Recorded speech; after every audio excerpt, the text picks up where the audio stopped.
తెలంగాణలో కమ్మ బంధు ఎవరు? కమ్మ సామాజిక వర్గానికి మేలు చేసింది ఎవరు? లెక్కలు చెబుతా మీరే తేల్చుకోండి అంటున్నారు బీఆర్ఎస్ పార్టీలోని కమ్మ నేతలు. కేటీఆర్ కమ్మ సామాజిక వర్గాన్ని కించపరిచారంటూ సీఎం రమేష్ చేసిన ఆరోపణని ఖండించారు నల్లమోతు భాస్కర్ రావు. తెలంగాణ రాష్ట్రంలో ఇప్పటిదాకా కమ్మ సామాజిక వర్గానికి పెద్దపీట వేసిన ఏకైక నేత కేసీఆరే అన్నారు. సీఎం రమేష్ తన స్వార్థం కోసం కమ్మ సామాజిక వర్గాన్ని బీఆర్ఎస్ కు దూరం చేసే కుట్ర చేస్తున్నారని మండిపడ్డారు బీఆర్ఎస్ లోని కమ్మ సామాజిక వర్గ నేతలు. ఇవాళ తెలంగాణలో కమ్మ సమాజానికి హక్కున పెట్టుకొని అన్ని సామాజిక వర్గాలను కూడా హక్కున పెట్టుకున్న ఏకైక వ్యక్తి కేసీఆర్ గారు అని చెప్పి నేను చెప్తున్నాను. కమ్మ సామాజిక వర్గం రమేష్ వ్యాఖ్యలను ఖండించాలి అన్నారు బీఆర్ఎస్ నేత నల్లమోతు భాస్కర్ రావు. మొత్తం కమ్మ సామాజిక వర్గం కూడా గుర్తించాలి. ఇటువంటి తప్పుడు మాటలు మాట్లాడి ఒక లేనిపోయిన అపోహలు సృష్టించడానికి ఈ తయారైన సీఎం రమేష్ గారి మాటల్ని తప్పనిసరిగా మనం అందరం ఖండించాల్సిన అవసరం ఉన్నది. 7 కమ్మ నేతలకు ఎమ్మెల్యేగా అవకాశం ఇచ్చింది బీఆర్ఎస్ పార్టీనే అన్నారు భాస్కర్ రావు. ఎన్టీ రామారావు ప్రభుత్వంలో తప్పితే తిరిగి తెలంగాణ గడ్డ మీద 6-7 నాయకుల్ని కమ్మ నాయకులను తయారు చేసిన గంత ఒక కేసీఆర్కే దక్కింది. అది ఒక నిజంగా కమ్మ వాళ్ళని కనుక లోపల కోపం ఉంటే కమ్మ వాళ్ళు అక్కర్లేదనుకుంటే అసలు 7 మంత్రివర్గంలో 7 ఎమ్మెల్యేలకి స్థానం తెలంగాణలో కమ్మ సామాజిక గెలిచింది ఒక 7 ఇక్కడ ఒక తెలంగాణలోనే చెప్పి మనం చేస్తున్నాం. ఖమ్మం జిల్లాలో చాలా మందికి కీలక పదవులు ఇచ్చారన్నారు నల్లమోతు. పువ్వాడ అజయ్ గారికి 2018లో నుంచి 23 వరకు మంత్రి చేసినాడు. నామానాగేశ్వరరావు గారు పార్లమెంటరీ మెంబర్ చేసినాడు. పార్లమెంటరీ నాయకుడికి కమ్మ నాయకుడికి మరి తెలంగాణ వాళ్ళ కమ్మలకు వ్యతిరేకమైతే కమ్మ నాయకుడికి పార్లమెంటరీ నాయకుడు 2019 నుంచి 24 దాకా ఆయన చేసినాడు. తాత మధుకి ఖమ్మంలో ఎమ్మెల్సీ టికెట్ ఇచ్చి చేయటం జరిగింది. సీఎం రమేష్ తుమ్మల నాగేశ్వరరావు గురించి మాట్లాడారని ఆయనను మంత్రి చేసింది కూడా కేసీఆరే అన్నారు భాస్కర్ రావు.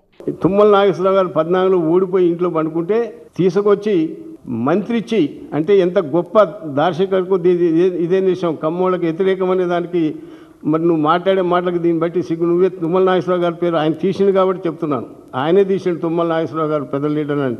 అటువంటి లీడర్ని తీసుకొచ్చి మంత్రి ఇచ్చి తర్వాత ఎమ్మెల్సీ ఇచ్చినాడు. అంటే ఎవరు కూడా ఇంత ధైర్యం చేసిన కమ్మోళ్ళకి ఇంత న్యాయం చేసిన మనిషి ఎవరు లేరు ఒక బీఆర్ఎస్ పార్టీ కేసీఆర్ గారు తప్పితే. కమ్మవారికి కేసీఆర్ ఇచ్చిన భూమిని తిరిగి ఇప్పించాలి అన్నారు బీఆర్ఎస్ నేతలు. కేసీఆర్ గారు ఎంత దార్శకుడు. 5 ఎకరాలు ఇలా 300 నుంచి 400 కోట్ల ఖరీదు చేసే భూమిని కేసీఆర్ గారు మాదాపూర్లో కమ్మ సంఘానికి కట్టుకోవడానికి కమ్మ సామాజిక వర్గానికి 5 ఎకరాల భూమి ఇవ్వటం జరిగింది. దానికి పిచ్చిలేసేవాడు కోర్టులు వేస్తే దానికి ఆగితే ఈ రోజు వరకు నేను రేవంత్ రెడ్డి గారికి నేను నమస్కారం చేసి చెప్తున్నా, నువ్వు ఇప్పుడు కనీసం అది క్లియర్ చేసి ఇస్తే మేము దాంట్లో బ్రహ్మాండంగా 200 కోట్ల రూపాయలతో ఇలా అక్కడ బిల్డింగ్లు కట్టుకోవడానికి ఆస్కారం ఉంది. మేము కట్టి దాన్ని మీకు ఇలా ఒక మూమెంట్ లాగా మా కమ్మ సమాజానికి పనికి వస్తుంది. నువ్వు ఆ పని పూర్తి చేయక 2 సంవత్సరాల నుంచి నిన్ను అడుగుతున్నారు మా వాళ్ళు, కానీ నేను దానికి ఏం సమాధానం చెప్పలేక కోర్టులో ఉంది అది ఉంది ఇదని దాటేసే ప్రయత్నం చేస్తున్నావు. కేసీఆర్ 10 ఏళ్ల పాలనలో కమ్మ సామాజిక వర్గం లబ్ధి పొందిందన్నారు గులాబీ నేతలు. మనం జాగ్రత్తగా ఉండకపోతే, ఎందుకంటే కేసీఆర్ ప్రభుత్వం వచ్చిన తర్వాతనే అన్ని రంగాల్లో ఫార్మా రంగం కానీ సినిమా రంగం కానీ రియల్ ఎస్టేట్ రంగం కానీ అన్ని రంగాలలో సంతోషంగా ఒక ఐటీ రంగంలో కానీ అందరూ అన్ని రంగాల్లో కూడా కమ్మ సామాజిక వర్గం అగ్రస్థానంలో ఉండి ఎన్నడూ కూడా 2 రాష్ట్రాలు కలిసి ఉన్నప్పుడు కూడా మన సామాజిక వర్గానికి లబ్ధి పొందిన సమయం లేదు. ఈ యొక్క కేసీఆర్ ప్రభుత్వ పాలనలోనే మనం చాలా లబ్ధి పొందినాం. ఆంధ్రప్రదేశ్లో ఉన్న కులాల కుంపటిని తెలంగాణలో వ్యాప్తి చెయ్యాలి అనుకునే సీఎం రమేష్ కుట్రలు చెల్లవన్నారు బీఆర్ఎస్ నేత దినేష్ చౌదరి. సీఎం రమేష్ గారికి నేను మళ్ళొకసారి చెప్తున్నా, ఇప్పటికే ఇటువంటి కుటిరయత్నాలు చేసి కులాల మధ్య కుంపట్లు పెట్టి ఆ అగ్గిలో చలిగాచుకుంటూ ఓట్లు సంపాదించుకునే ప్రయత్నం మీరు పక్క రాష్ట్రంలో చేశారు. తెలంగాణలో దయచేసి చేసే ప్రయత్నం చేయొద్దు. ఇక్కడ ప్రయత్నాలు సాగవు.